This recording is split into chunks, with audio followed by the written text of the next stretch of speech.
welcome to this week's edition of Random Shit, Random Guys. Always, I'm your host, Phil, and we are back for a very special episode. That's right, we are normally not live during the week, but until Thursday, but today is something different. We are live to recap one of the most talked about things on this channel in the past couple months, the Super Bowl of Wrestling. That's right, the Super Bowl of Wrestling is finally over. We can talk about something else.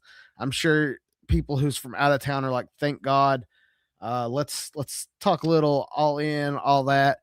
That's for Thursday. If you are here wanting to talk all in, come back Thursday. We have two awesome guests going to be on the podcast on Thursday.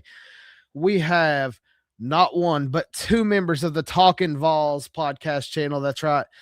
Boogie Bentley is going to be in the house. We're also going to have Vols Scoops himself in the house. That's right. We're going to be talking some wrestling with the football boys. That's right. The Tennessee Vols crew will be in the house talking some football. Not talking football. They're going to be talking AEW.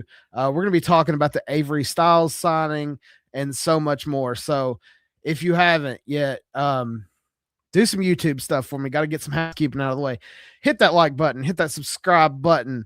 Hit that notification bell so you know when we are live again. Trying to think of anything else we got to plug because we don't have any shows to plug now because the Super Bowl is over. Oh, wait, there's more. You can, I'm going to go ahead and plug some dates for Appalachian Mountain Wrestling moving forward. You thought we were done when it come to the Super Bowl of Wrestling. Nope. We got Lexington, Kentucky coming up. But before then, we have not one but two tour stops. As Appalachian Mountain Wrestling invades the hot dog days of Kentucky at downtown Harlan on August the 29th. They're also going to be at the Morgan County Fair on August 28th. And the television shows will return as we do House Party from the Lexington Ice Rink. Tickets on sale now, just $20 for September 6th at the Lexington Ice Center.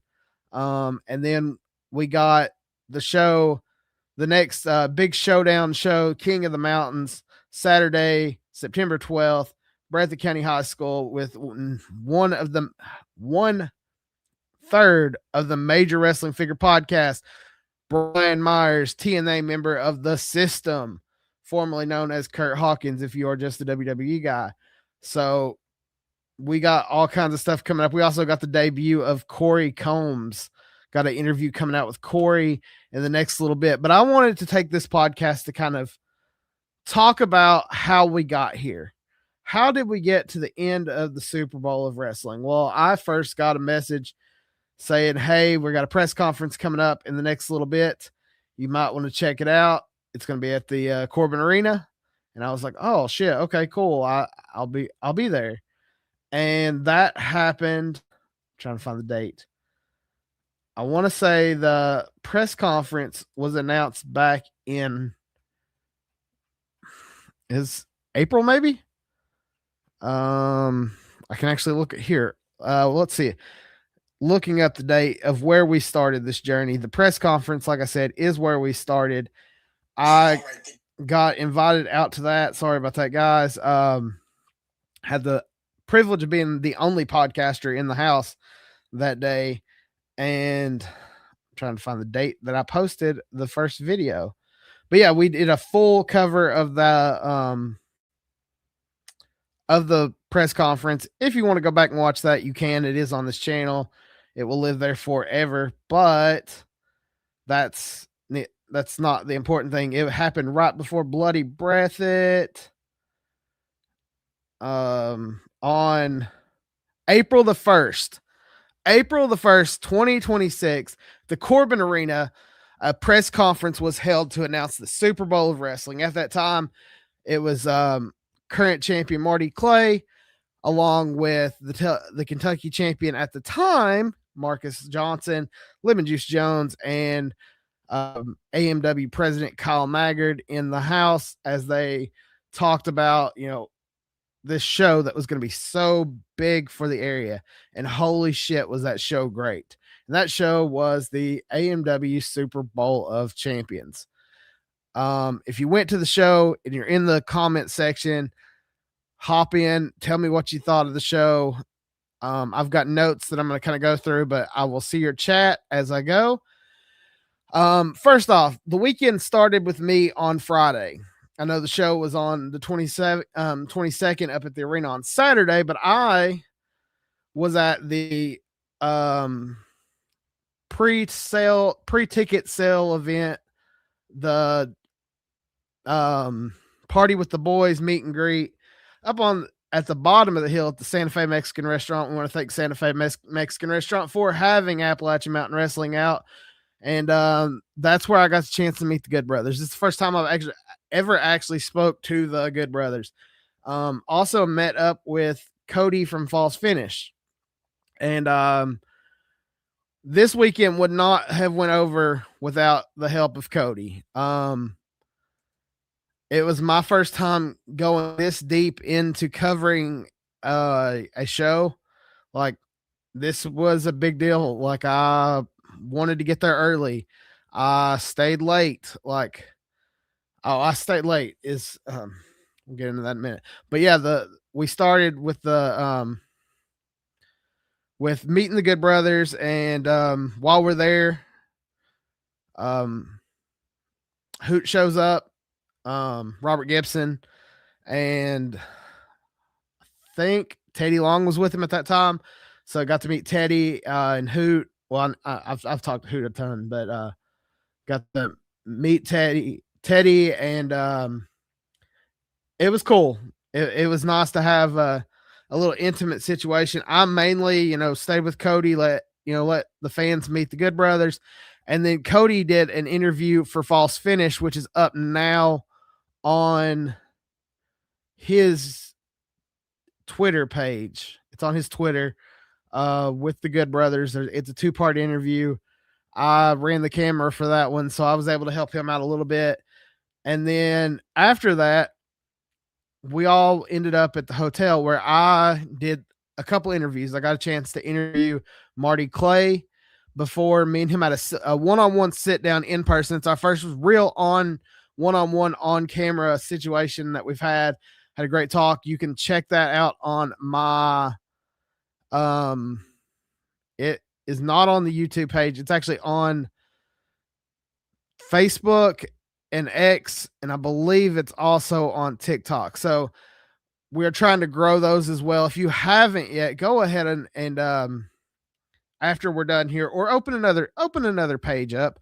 Go ahead and like us on Facebook, where it's RSRG Entertainment. We are on X, TikTok, and Instagram at RSRG Podcast.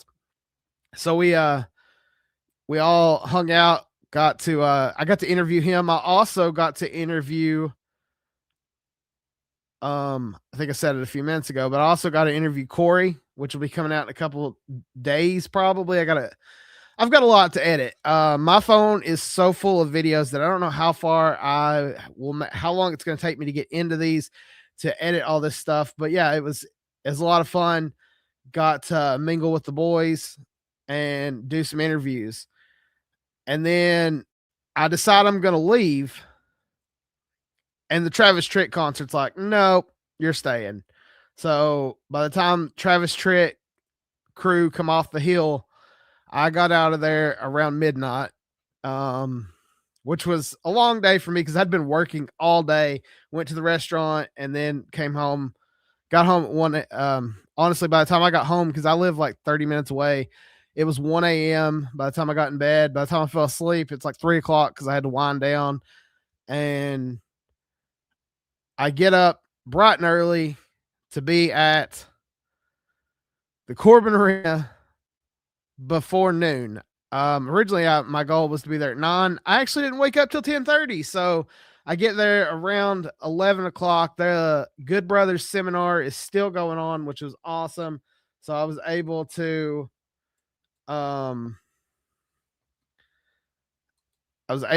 catch that, get some pictures. If you guys haven't yet, check out some of the pictures I've been posting on the socials, because I got some really cool shots of some of the younger talent interacting with some of the superstars. I've got a really, really cool picture with two of the guys, and Teddy and Gallows. You know, that's one of the things that was really cool about this, was hearing the feedback that these legends was giving these young talent. They didn't have to do that. Like, Hoot was there. Teddy was literally on the ring apron giving out these guys instructions on, like, hey, do this. They're not going to bother you here. Do this. Like, actively coaching these guys that they did not have to do on that early in the morning. They didn't have to be there that early. The people wouldn't come in for a couple more hours, but they took time out of their day to invest in the future of the business. And I thought that was really cool of guys like Teddy and Hoot. And then you had Gallows and Anderson putting on the clinic. They were doing some matches. I got to shoot some footage of that, so I got to see how these guys were practicing, I guess, practicing their skills, not practicing their matches, but practicing, like, hey, this is what I can do. Here's what you can improve on that. It was cool to see from the outside looking in. I was very impressed with the talent that was on this show, especially some of the younger talent. A lot of the younger talent ended up in the pre-show battle royale, which was really cool to get to see some of those guys that normally might not have made it onto the show be part of the show by being at the pre-show event. I want to thank you guys, like Appalachian Mountain Merit Wrestling. Thank you all for the coverage and the help this weekend. You guys made this one of the best weekends in wrestling in a long time. One of the best shows that's definitely probably the best wrestling show that has come through the Corbin Arena. Everything else has been a house show, and on those house shows you get your repetitive. It's like, hey, we're going to be here and here. Let's practice some matches. You don't get the full. These guys went out and put it all on the line for the crowd.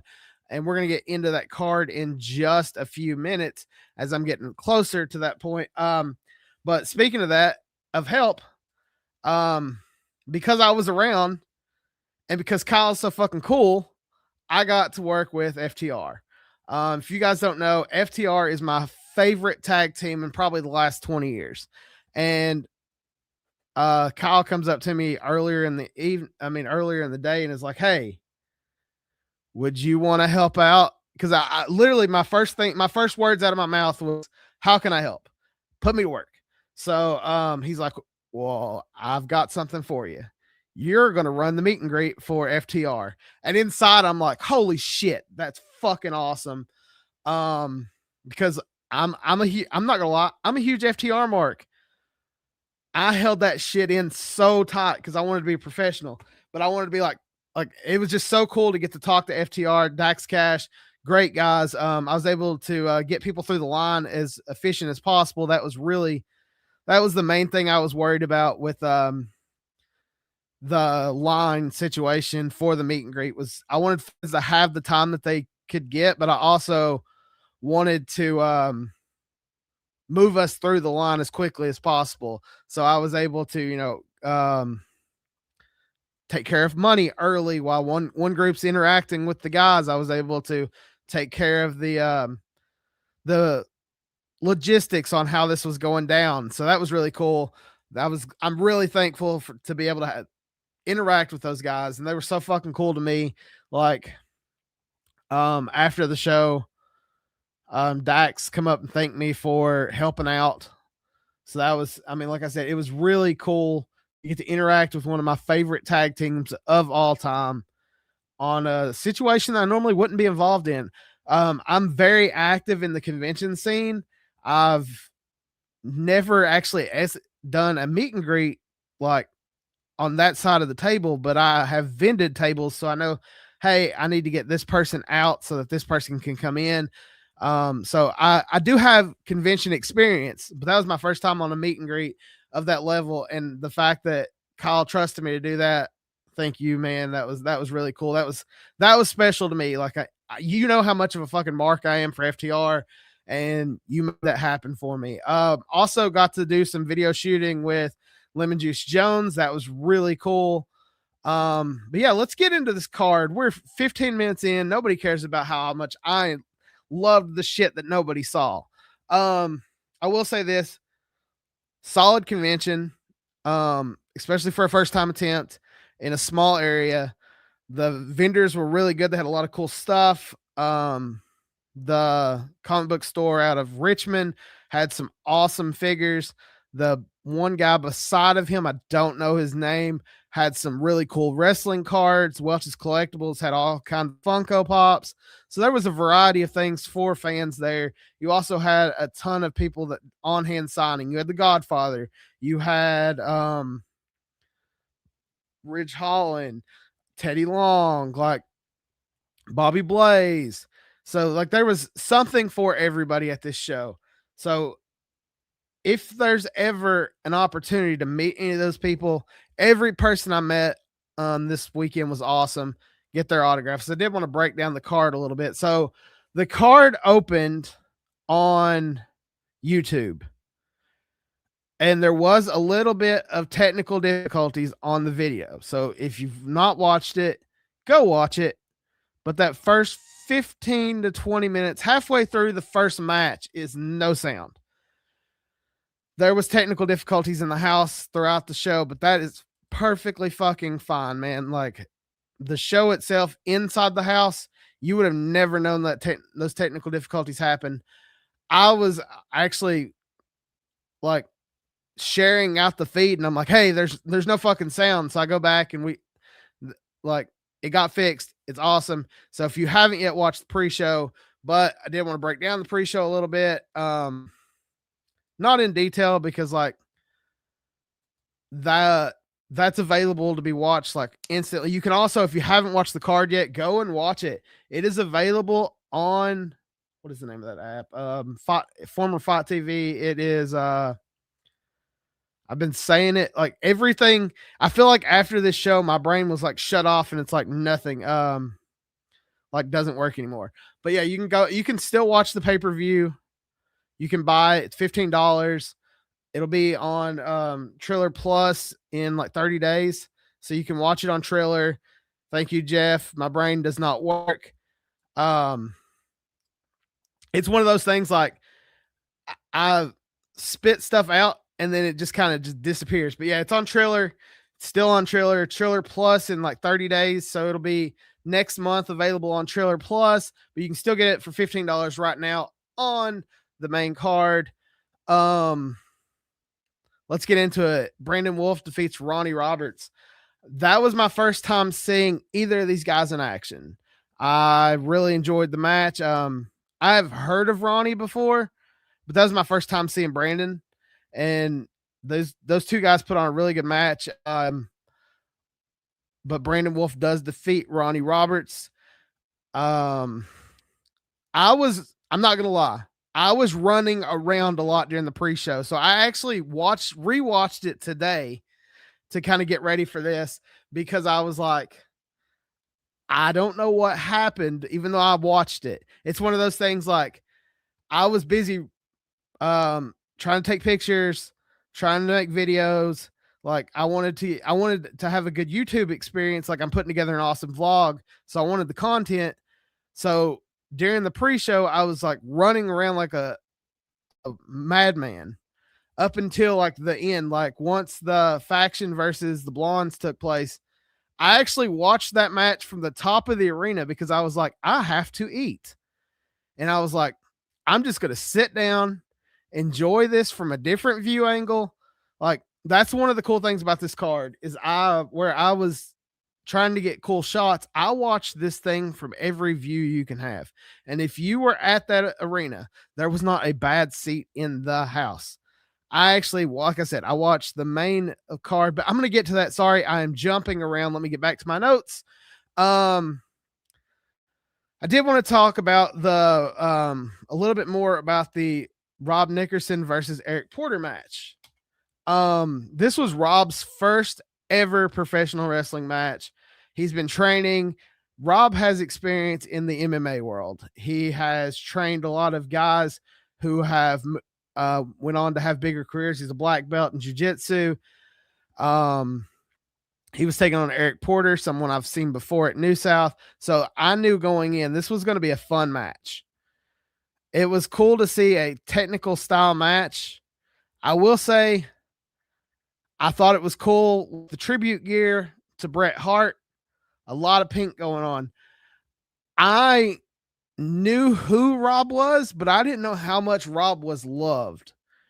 That crowd went insane when Rob hit that ring and all the way through. When he put the his bandana on that dude before the match, and after he dropped the gi and his black belt, I was like, man, this crowd is hot. So they that was exciting to get to see that. Rob did some for a first. That was one of the more impressive first matches I think I've seen for somebody in a long time. Granted, he comes from a combat sports background. Guys like that can pick up stuff a little bit faster than your average Joe. So that does help. But he got me, man. Like I was on the fence because I'm like, not that I was on the fence, but I'm like, a lot of guys don't do well under pressure. Their first match being on such a big card, he delivered, man. He really delivered on that one for me. So, and then the next match on the card was the Battle Royal. Like I said, it's a lot of the younger talent. They got an opportunity to be on the show. I did want to talk about some standouts in it. Adrian as a heel in these battle royals are always good. He's posted up on the ropes, letting all the other guys just kind of beat the shit out of each other, and then he's like the perfect heel, like for that kind of situation. Especially having somebody a little bit more, not a little bit, a lot more experience in the ring with some of those guys. That is always cool. Kind of, he's like the ring general of those kind of situations. Bronx Boulder did win the Battle Royal, but there was like I said, there were several big standouts in the match, starting with I can't remember everybody's names, but it started with the big guy, and everybody attacks him. And he just does the big man move where he just throws everybody off and everybody hits the ring at once. That move never goes wrong. Like if you've got a big man in a battle royal, it makes the most sense. Everybody attacks the big guy, but everybody knows once you attack the big guy's going to throw everybody down. It's the classic battle royal move, but it always works. Always works. So that was a cool start to the match. You had trying to think of some of the Sriracha guy. First time I ever seen him. He's under a mask. Cool little gimmick. I liked it. Z Collins, I always think he's entertaining. Every time I see him wrestle, he's getting better. So that is cool to see these guys working on their craft, improving on what they're doing. Brooklyn Ray, being the only female on the card, stood her ground in that. I thought she did a great job as well. Let's see. Cash Adkins and everybody who was involved. I got to see a lot of those guys, early in the day work on their craft, and then you get to see them actually do it. And it's really cool to see those young guys get those opportunities. I was really happy for them. The battle royals are fun. They're not exactly my favorite matches, but they're always fun, especially on these big cards. It gives everybody an opportunity, especially in an arena setting like this. I was happy to see it. It was fun. Brox Boulder took the win. But the most important match of the pre-show, we got the Faction taking on the Box Office Blondes. This is a rematch for the New South titles. I have been on the I love the idea that spoilers that eventually we're going to unify these titles. Because if there's one thing in wrestling that me as a fan doesn't love is 100 fucking titles. That being said, New South is an established brand that is also part of this world that we live in of Appalachian Mountain Wrestling. I come from the world of, hey, less is more. So less titles is more. So it makes it more important that you have one set of tag team champs. So at the end of the night, I'll get to that in a minute. But when the faction comes out and talks about, how we were going to unify those titles, it makes the pre-show match more important. I thought those guys got chemistry, man. The faction works very well with the blondes. I love the match. Trying to think of any real critiques. It went the way I thought it would. I thought the faction would retain. I've seen the box office blondes at a couple different spots. The only place I've ever actually watched the faction work is at AMW and on Showdown. So I'm not as familiar with their work, but what I've seen, I really do enjoy. And the blondes, like I said, I've seen them work babyface. I've seen them work heel. I really like their work. But I thought the standout point of that match was actually after the match. The storyline where Rex didn't want to work for New South, but Swayze got him to come in, and then they turn on each other at the end, and Rex leaves Swayze in the ring. I thought that was the perfect way to end the pay-per-view because it kind of sets off their story and starts a new one. One of the big things with me is if you've got a pay-per-view, you need to wrap up storylines and start new ones. And that one wrapped up the rivalry for now between the blondes and the faction.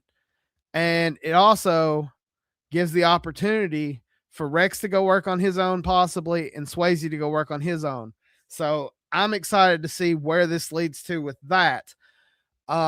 Because you don't get that opportunity all the time to see a tag team that has been established for several years work solo. So that is a good opportunity that we're going to get here at Appalachian Mountain Wrestling. Moving into the main card, we kick off. We've got John Noble introducing the house. He brings out Teddy Long. Teddy Long says we're going to get a match with CJ Gallows versus Chris Masters. This was kind of a replacement match for a match that did get canceled. So that those guys were all going to be on the card, but Teddy Long made it happen. So the GM did step in there.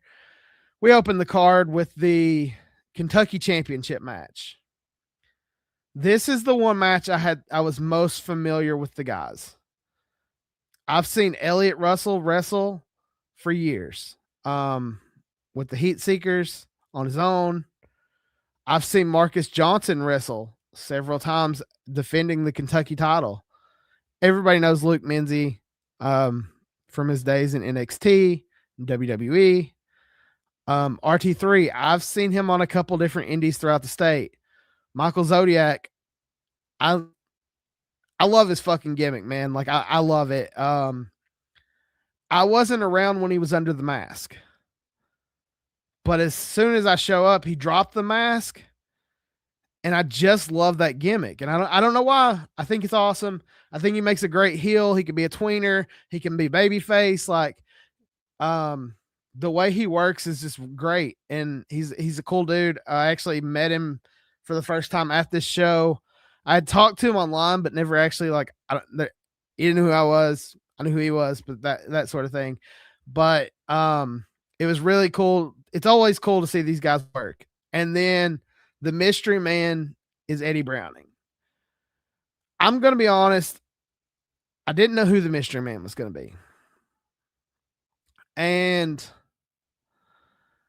this one, makes sense for the rivalry that we've had between Elliott and Eddie. That being said, and this is one of the only negative critiques, but it's more just a critique. It's not really negative. It didn't work as well for me because the last pay-per-view, well, not the last pay-per-view, but the last time you had a mystery man opponent, which took place at Bloody Breath, it was Eddie Browning. So it's having him do it twice kind of, it doesn't hurt, but like if I was to rewrite this match, and I know you want to sell it with Luke Menzie, I would have put Eddie on the card as a regular and then let Luke's music hit where he's the mystery man. Again, you want to sell more tickets, so you want his name on the marquee, but I think it would have worked a little bit better for the crowd to pop had you put Eddie already in the match because of his history with Elliott these last couple weeks on television, and then had Luke Menzie be the mystery man. Again, not a negative critique. I love the match. Just the way that I would have laid it out is different, and everybody has their own. Creative is subjective. That's one thing Jeff Jarrett preaches. Something you like doesn't mean somebody else is going to like, and whatever somebody else thinks is the right way, somebody else might think it's the wrong way. I love this match. I said that a lot. This one hit for me a little more, partially because I've become close with Marcus, become friends with him. I like how he works, but I've been really enjoying Elliott's works on his own since he's not been with the Heat Seekers. And Elliott has always been a good heel. And the fact that he had he has history with a lot of the people in this match, but that the storyline of, Marcus has had the title forever. Elliott's coming in strong. Elliott and Eddie's been having a storyline. Michael Zodiac is your guy in the match who's gonna always he's your workhorse. He can show up. He can bring comedy. He can bring seriousness. He can bring that extra thing the match might need. And then RT3 looks like $1 million, so you put him in there. And then you got Luke Menzie, solid 6-way. Really, really like this match. I liked that because there's 6 guys, you don't know who's going to win at first. Now, going in, I had a hunch. If you watched the pre-show, I said Marcus was going to lose his title. And Marcus come up to me and he was like, afterwards, he's like, "Hey, you're right. I lost my title." I think Elliott as a heel is going to make a great Kentucky champion, especially because he is a Tennessee fan and comes out with the Vols clothes. So I think that is going to help on that, push him as a heel a little stronger. He can be like, "Hey, I'm the Kentucky champion, but I'm the champion of trash. We do things better in Knoxville than we did in Lexington. The Vols always kick the, as my boys at Talking Vols like to say, they are Kentucky's daddy. So you can pull into that, play that, especially during football seasons. Because let's face it, people in Appalachia love college football, and if you can tie it together, great, works perfect. So I love that story arc. I think Elliott Russell is going to make a great Kentucky champion. He made a great tag team champion. So he's somebody you can trust to carry the company. And he's fully experienced. Up next, we have the WWE ID match with Jakari Ball and Chase Emery. I was not familiar at all with Jakari Ball, but holy shit. That dude comes out and heals the crowd. He's like, "Hey, man, I just want to go back to Orlando. Let's get this over with." He looked like $1 million. That dude, I can understand why he's under an ID. I could see him getting signed tomorrow. He's got the build for it. he's got the mic. Well, he didn't actually hold the mic, but like his vocals and with the crowd, he's everything WWE wants. And I understand that. And it was cool to see him on display with one of our guys in the match, especially the fact that they were able to work together and put on magic, man. Like Chase looks like a fucking baby face all day, every day. That dude's got the That's good. That dude's got the best hot dog tan in the state of Kentucky. Like he's got the Cardona of tans. So looks like $1,000,000, can wrestle. I really enjoyed this match. I don't know what else to say on that one. I really liked it. Like I said, Jakari Ball stood out for me, especially being somebody I'd only heard the name. I never saw work. That kid's got a future. Speaking of future, we got CJ Gallows versus Chris Masters in the next match. That match, like I said, was made earlier by Teddy Long at the beginning of the show. For CJ to be so young in his career, he can own the crowd. He comes out healing the crowd. Like, I don't know if you saw on some of the videos, but as he's coming down the ramp, there's somebody trying to too sweet him, and he's like, "Fuck you." He doesn't say that, but that's kind of the attitude. Like, everybody thinks because he's Gallows kid, he's coming out and he's babyface, but no, this kid's heel as shit. I loved it. Kid can work. Kid's smart. I thought he did very well with Chris. Chris is an experienced talent. His facial reactions, CJ's facial reactions were on point during the match. I got a lot of footage from that one that I'm going to be putting on the vlog and on shorts. So if you haven't yet, make sure you follow the page. Another cheap plug to like, subscribe, and hit that notification bell. But yeah, I was a huge fan of the work that CJ was able to put in. And yes, he has an advantage that others do. He is Gallows' son. That being said, that kid can work. And if his name was something else, I think he would still be just as strong in the ring. He's got a good look.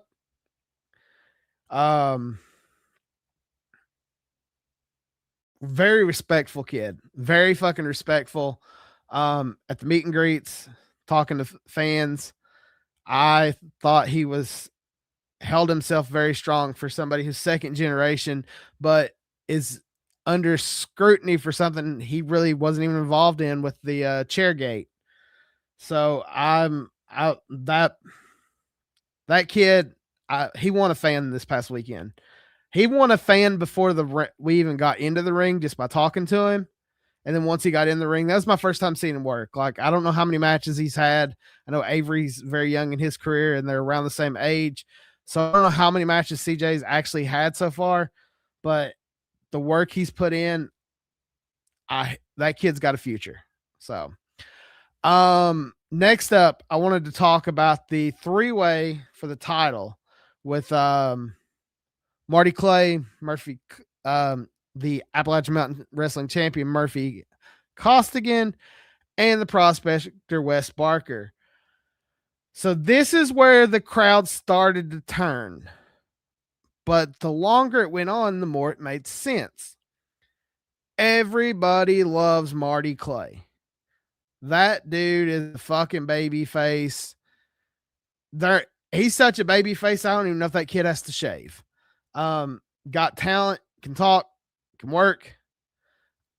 You guys know I'm a huge fan. I've had him on the show multiple times. I think the kid, like, if he does, he's someone who should get a WWID. If he doesn't get a WWID, he deserves MLW, TNA.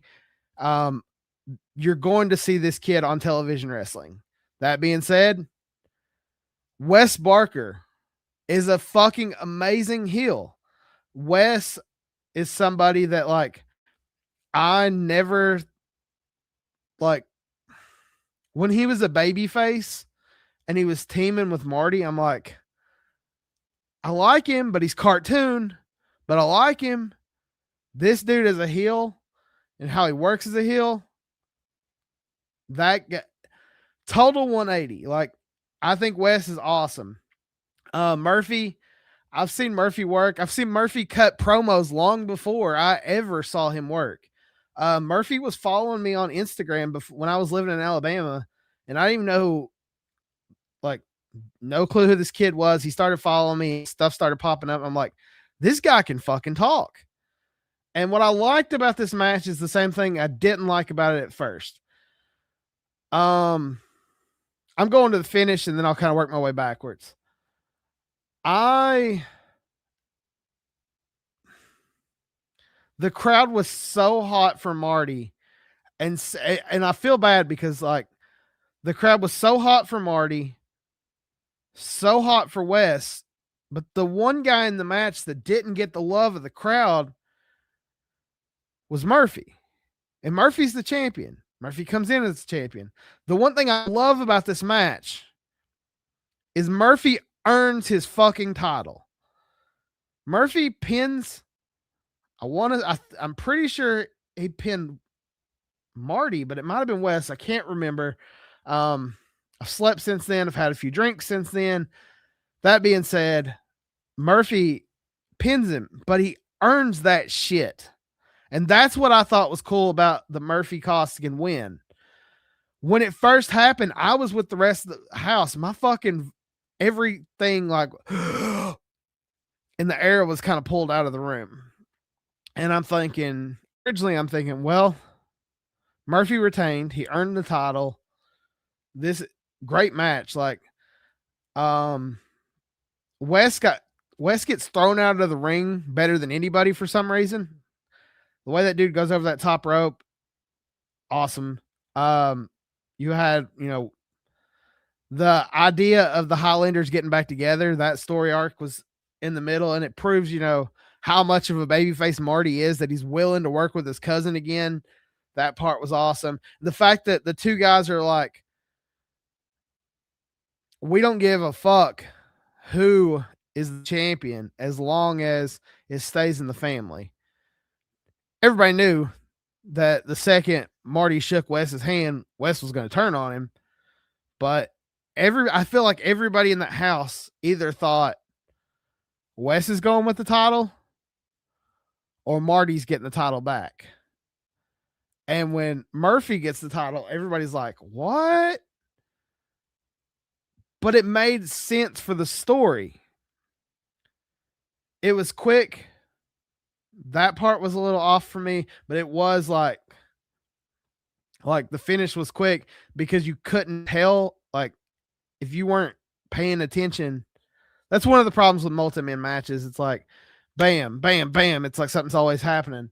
I love the fact that the guy, when Wes superplexes Marty into the ring, Marty coming off the top rope. Marty's got a fucking sick drop kick. CJ does too. It's just, I loved the end. At first I hated it, and then I loved it because I was like, it makes Murphy a stronger heel because not only did he win this match, but he didn't cheat to win this match. And he proves, like, hey, I'm fucking better than these two. These two are the guys that are talked about, but I'm better than them. And that's one of the things, like, I did love about that match. Then we go into the to Kyle and Stan's match. And I thought it was fun. I love a good dumpster fire match with tables, and I love the powder in the eyes, the fireball. That shit was fucking sick.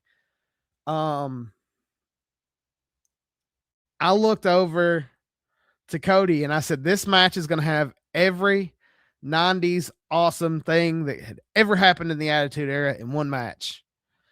And as soon as I said that, I heard Lemon Juice get the tables. And I was like, hell yeah, we're in for a fun ride. We're going to have an old school hardcore match here in the Corbin Arena. I honestly thought we were going to get some trash can action. There was a metal trash can sitting behind the ring, and I'm like, well, that'd be fucking cool. What would have been awesome if like Lemon Juice had been carrying that down as with a bunch of weapons in it, like the way New Jack used to do going in to the ECW arena. Yeah, so Juice taking that fucking um Juice taking that fireball, man, that was cool. I do because like Stan's been throwing those fireballs for a while, and that was just chef's kiss. I loved it. That was a cool way to get him out of the match. Um, I was confused with the pin because at the time I couldn't tell who got pinned. And it wasn't anything like with the ring. It was just like from where I was like, who just got pinned? Like I missed the pin. And then the Stan's music hits, and I'm like, I guess Stan got the pin. But yeah, that up and other than the exact end, I loved it. And it's not that I didn't not love the end. I just missed the pin.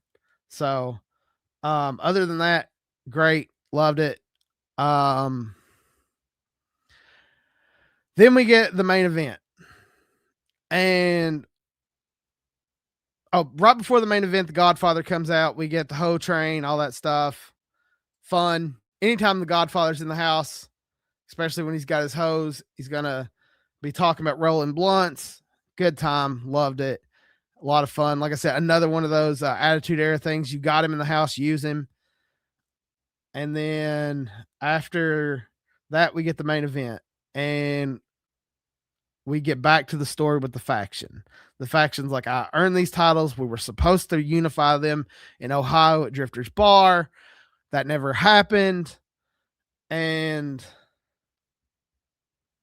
yeah, that right there for me was like, that was cool. Because like at first I was like, everybody in the house is like, no, they're coming out. We're not going to get the match like we wanted. Like everybody in the house wanted Good Brothers versus FTR. That's what I wanted. But I was like, well, I mean, it would make sense, but it's not what everybody wants. Is it going to piss everybody off? And then the Good Brothers come out and they're like, kind of like, hey, it's basically like, hey, we'll unify these titles in the future. Like that happened. So that was cool. That, you know, they left for now. And then they come back later. Dax and Cash's music hits. FTR. Holy shit. Like that's one tag team match I didn't know I needed to see in August. Like I knew it was going to be fun. I didn't know if these guys were going to play the hits or if they were just going to go out and do work, and they went and done work. I loved it. Loved every bit of it. Tag team wrestling to me is like one of the purest forms of wrestling, and that is just a special thing to see. Two tag team groups at their highest and doing work doing work better. Like FTR, and I'm just FTR, Young Bucks, Motor City Machine Gun, the Good Brothers, the Usos. I'm trying to think. Those are like probably like my top 5. And the fact that we got to see the MLW tag team champions take on the former AEW tag team champions in Corbin, Kentucky is just a special fucking thing, man. Like I got to see FTR in Corbin with AEW. They took on the Guns. Wasn't the same for me. This right here, like, it's the one match I put my phone down for. Like, yeah, I got some footage, but like I was in it, man. I stayed still. I watched that match from the same spot. Like, it was special. That one was special. And then the faction comes back out. And the house lost their shit. The match gets called. Good Brothers win by disqualification. And everybody in that house is screaming, restart the match. And I look on stage and I'm thinking, we're really going to end this thing like this with these people pissed. Like, that was my first thought is, oh no, because the commentary team's gone. So we're off the air. So that's how this show ended. Well, not for the fucking house it didn't, because the Good Brothers, Magic Killer the ref, Kyle brings another ref out, match restarted, Good Brothers defeat FTR. I knew going in as a fan, FTR's career is closer to the end than the beginning. Do I believe they're done? Not for a second. I've been saying that for a while. I expect to see them back in AEW. Did I believe that was the last match on American soil? No. This is fucking wrestling, baby. Like, it's a work. I knew they were taking some time off, but I still, deep down, I think we're going to see them at Wembley Stadium on Sunday. Like, that's what I think is going to happen. I think they're going to come in after the Bucks match, and we're going to start that feud back up, because they're going to be in London the night before. That being said, Dax is like pretty confident when he said to fans during the meet and greet, I'm closer to the end than the beginning. Like, I believe him. And they're like, oh, you want to do this forever? And he's like, no, I don't. His arm was, they said they hadn't wrestled in like 3 months, and Dax was still taped up. Like, his knees have been gone for a while, like not gone for a while, but he's been having to wear a brace for a while on his knees. So it's like, are we near the end of FTR? Well, we're closer to the end than the beginning. That being said, I think we're going to see more of them in AEW. I also think we're going to get more of them on the independents, especially if their AEW contract does run out. Their contract's scheduled through 2027, I believe. I think it's middle of 27. Fightful Select posted that recently, but I don't remember the exact date. So, like, I can see a return of FTR in the near future at AEW, at least for one final run. I really want to get that Machine Guns versus FTR match. I don't really need another Bucks versus FTR match. I'm good with that. I would like to see another New Day versus FTR match. Trying to think of who else in AEW that I really want to see them up against. So, like, I can understand why it's closer to the end than the beginning. But yeah, I think we're going to see them back. I didn't ask. Ain't none of my fucking business.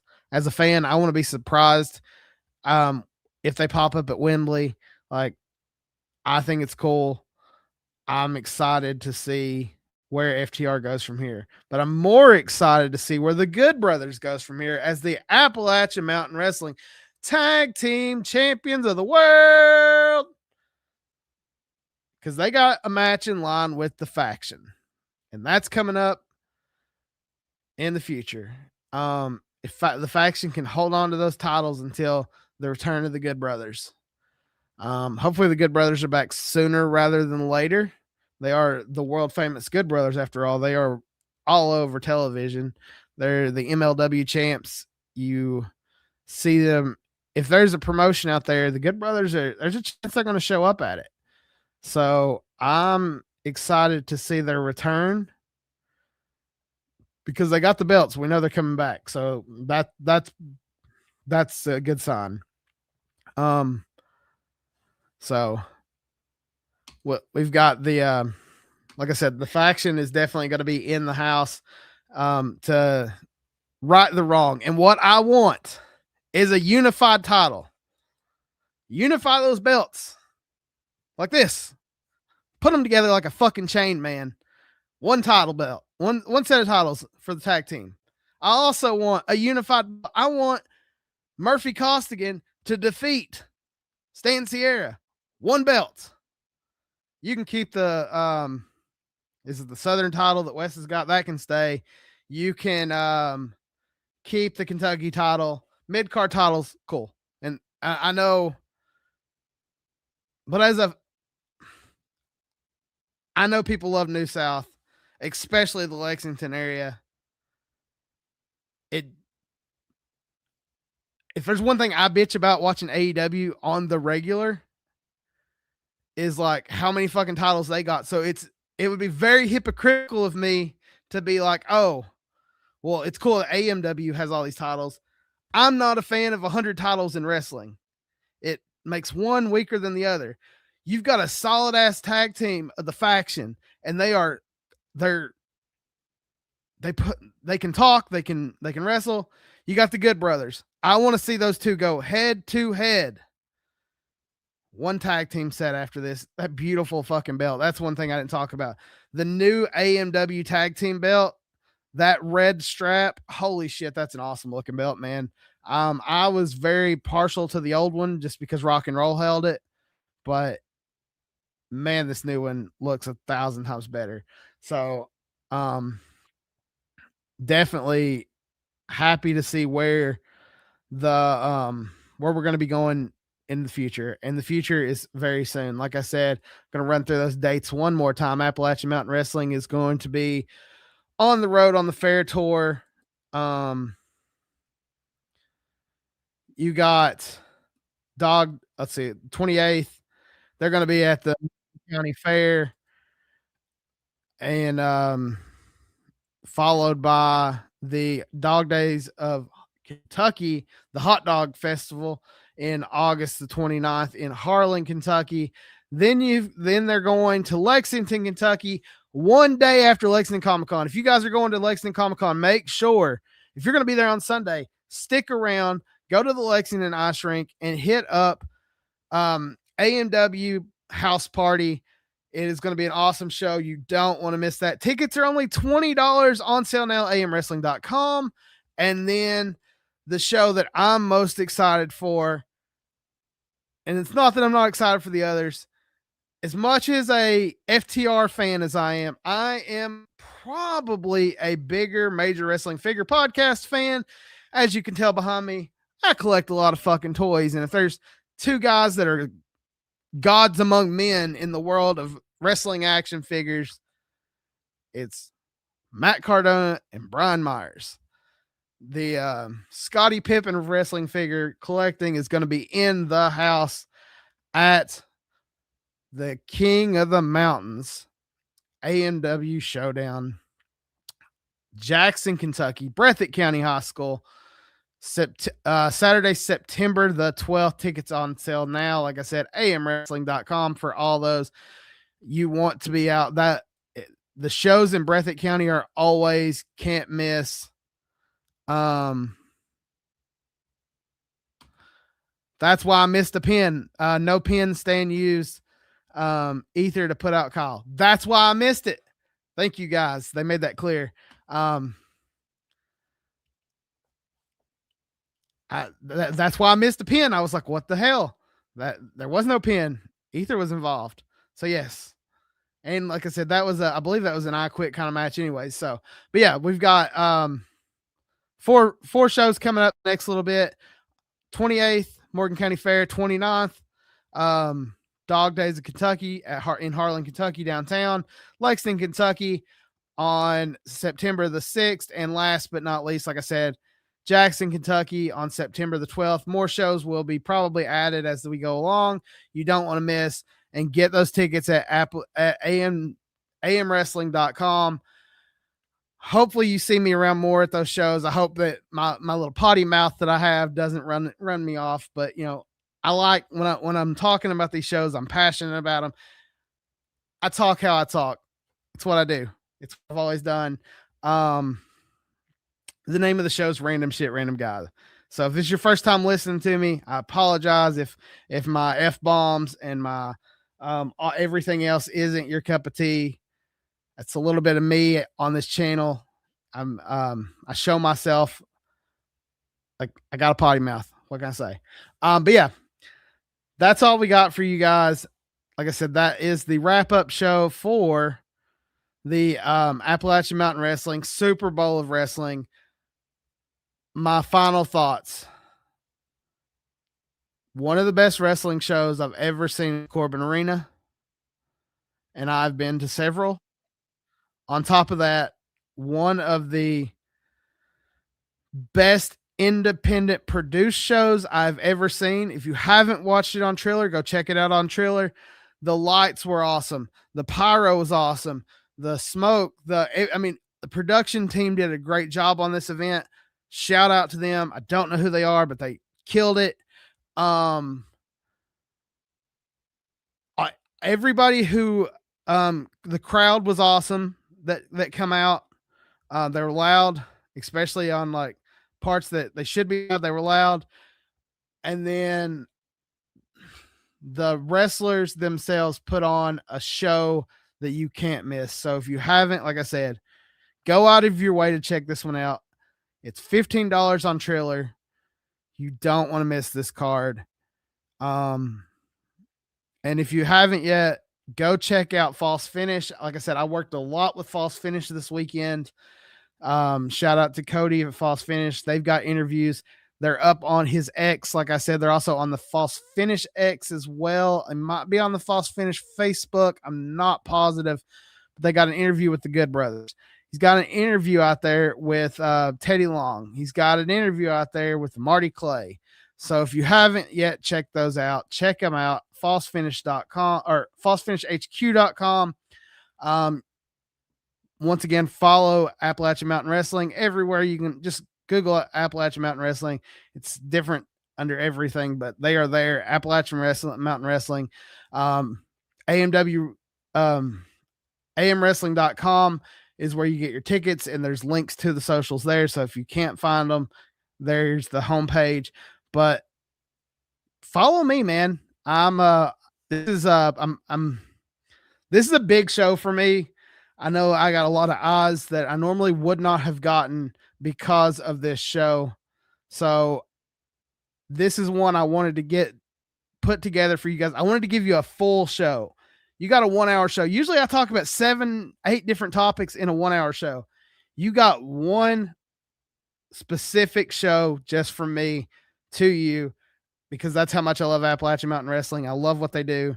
So if you want to help support me, you can check me out. It's a RSRG podcast on X. I'm RSRG podcast on X. I am on Instagram. I am on X, Instagram, and TikTok at RSRG Podcast, and then RSRG Entertainment on Facebook. If you type in RSRG Entertainment, I'm going to show up on any of those. Like I said, I love what you guys have done. Thank you, Jeff, for the love. I'm going to quit rambling, but before I go, check out my merch. Forgot about that. I now have merch. I always forget my merch. This is how bad I forgot my merch. I forgot my merch's website. So if you, it'll be in the link down below. If you want to buy a t-shirt, I've got the microphone logo. I've got this logo on a t-shirt. Also, if you see me at a show, ask me. I've got some stickers left. Not a lot, but I got some. I'll be at Lexington Comic Con. I'll be at Corbin Con. I'm going to be at the house party show, and I will be at, I want to say Bloody Breath at the end, King of the Mountain. So that's all. I'm going to quit rambling. I keep going. Thanks for watching, guys. Go like, subscribe, notification, share this video with your fans. I want friends, family. I know I got some of the wrestlers in here. I love what you do. If you want to even do a little bit for me, hit that share button. It goes a long way. I want to hit 1,000 subscribers on my YouTube. I've already hit 1,000 on YouTube. I want to hit 1,000 subscribers on my Instagram and on my Facebook page by the end of the year. So I got a little over 3 months. I'm halfway there. If you guys haven't, go like me on there, share my stuff. I'll be posting videos. I've got a long form video coming just on stuff I shot from the show that you guys can see probably next week. It's going to take a little bit of time, but I'm rambling. I'm hitting my music. Thank you guys for watching. And I'll see you guys next week.